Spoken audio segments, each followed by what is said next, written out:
হেই কি অবস্থা সবার, দেখছেন সিনেমাস, দিস ইজ জাহিদ। এখন কথা হবে এই ঈদে যে সিনেমাটা আসতে যাচ্ছে তুফান, এই সিনেমাটার সাথে শাকিব খানের এর আগের একটা সিনেমা অন্তরাত্মা, যে সিনেমাটার শুটিং এর কাজ কমপ্লিট হয়েছে 2021 সালে, সেই সিনেমাটা এই ঈদে তুফানের সাথে মুক্তি দেওয়া হতে পারে এমনই একটা গুঞ্জন শোনা যাচ্ছে। এখানে প্রশ্ন হলো, তুফানের সাথে যদি অন্তরাত্মা মুক্তি দেওয়া হয় ব্যাপারটা কি ভালো হবে নাকি খারাপ হবে, এসব ব্যাপার নিয়ে কথা বলবো এই ভিডিওতে। ফার্স্ট অফ অল, এই সিনেমাটার কাজ কমপ্লিট হয়েছে 2021 সালে, বাট এতদিন কেন সিনেমাটা মুক্তি দেওয়া হয়নি? এর কারণ হলো এই সিনেমা নিয়ে প্রযোজকের কোনো তাড়া ছিল না। পরিচালককে যখন প্রশ্ন করা হয় যে এই সিনেমাটার কাজ যেহেতু কমপ্লিট, শুধুমাত্র 2টা গানের শুট বাকি ছিল, সেটাও যখন কমপ্লিট হয়ে যায়, তখন পরিচালককে প্রশ্ন করা হয় যে কেন সিনেমাটা মুক্তি দিচ্ছেন না। তিনি এর জবাবে বলে প্রযোজকের এই সিনেমাটা নিয়ে কোনো তাড়া নেই। তিনি বলতেছে প্রযোজকের কারণে সিনেমাটা মুক্তি দিতে দেরি হচ্ছে। প্রযোজক যদি চায় দেন সিনেমাটা অনেক আগেই মুক্তি দেওয়া হয়ে যেত। এতদিন পরে তুফানের সাথে যদি সিনেমাটা মুক্তি দেওয়া হয়, সিনেমাটা কতটা ভালো করবে নাকি খারাপ করবে? যদি তুফানের সাথে অন্তরাত্মা মুক্তি দেওয়া হয়, এই সিনেমাটা একদমই ফ্লপ সিনেমা হবে। এটা কোনোই ভালো সিদ্ধান্ত হবে না,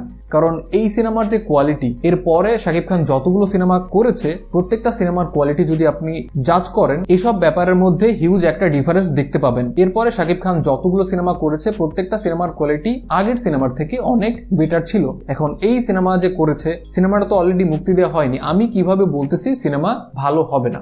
দেখেন, এই সিনেমার যে স্ক্রিন রাইটার তিনি হলো ফেরারি ফরহাদ স্যার। ফেরারি ফরহাদ যে কত ভালো গান লেখে সেটা তো রাজকুমারের একটা গানের মাধ্যমে তিনি আবারও প্রমাণ করে দিয়েছে। তো তিনি যখন এই সিনেমার স্ক্রিন রাইটার, তখন এই সিনেমা নিয়ে আমার আলাদা একটা কনফিডেন্ট আছে, আমার আলাদা একটা ভরসা এই সিনেমাটার উপর আছে। যদিও এখানে কাস্টিং বেশ ভালো, কলকাতা থেকে দর্শনা বণিককে নেওয়া হয়েছে, বাট আপনাকে একটা ব্যাপার কিন্তু বুঝতে হবে, এই সিনেমার শুটিং এর কাজ কিন্তু 2021 সালে কমপ্লিট হয়ে যায়। তখন দর্শনা বণিক যে অ্যাক্টিং করতো, তার অ্যাক্টিং কিন্তু অনেক কাঁচা ছিল। সেখান থেকে সিনেমাটা মুক্তি দেওয়ার জন্য এটা কোনো পারফেক্ট সময় না। এখন এই যে রাজকুমার গেল, এই সময়টাতেও যদি সিনেমাটা মুক্তি দেওয়া হতো তবেও আমি বিষয়টাকে সাপোর্ট করতাম, কারণ রাজকুমার যে ধাঁচের সিনেমা ছিল সেটা শাকিব ফ্যানরা অনেকেই পছন্দ করেনি। সেখান থেকে হয়তো অনেক দর্শককে অন্তরাত্মা খুশি করতে পারত। যেমন অনেক দর্শক আছে যারা শাকিব খানকে একজন লাভার বয় হিসেবে প্রেফার করে এবং চায় যে তিনি নাচাগানা করুক, ডিসুম ডিসুম মারামারি করুক। তো এই সব যে অডিয়েন্স আছে তাদেরকে হয়তো ওই সিনেমাটা খুশি করতে পারত। বাট তুফানের ক্ষেত্রে পুরো খেলাটাই কিন্তু ভিন্ন। এই সিনেমার সাথে টক্কর দিতে হলে কিন্তু অনেক শক্তপোক্ত সিনেমা বানাতে হবে, বাট সেটা এই সিনেমাটা একেবারেই না। যেহেতু সিনেমাটা 2021 সালেই কমপ্লিট হয়ে গেছে, ওই সময়ে শাকিব খান যে ধরনের সিনেমা করতো সেটা আপনারা খুব ভালোভাবেই জানেন। তো এটা এই যে অন্তরাত্মা মুক্তির জন্য একদমই পারফেক্ট কোনো সময় না, বাট আমি তবুও চাই অন্তরাত্মা এই ঈদে মুক্তি দেওয়া হোক। এখন আপনি হয়তো এটা ভাবতেছেন যে অন্তরাত্মা এই ঈদে মুক্তি দেওয়া হোক সেটা ভালো সিদ্ধান্ত না, এটা আপনি বললেন, কিন্তু আপনি কেন চাচ্ছেন অন্তরাত্মা এই ঈদে মুক্তি দেওয়া হোক?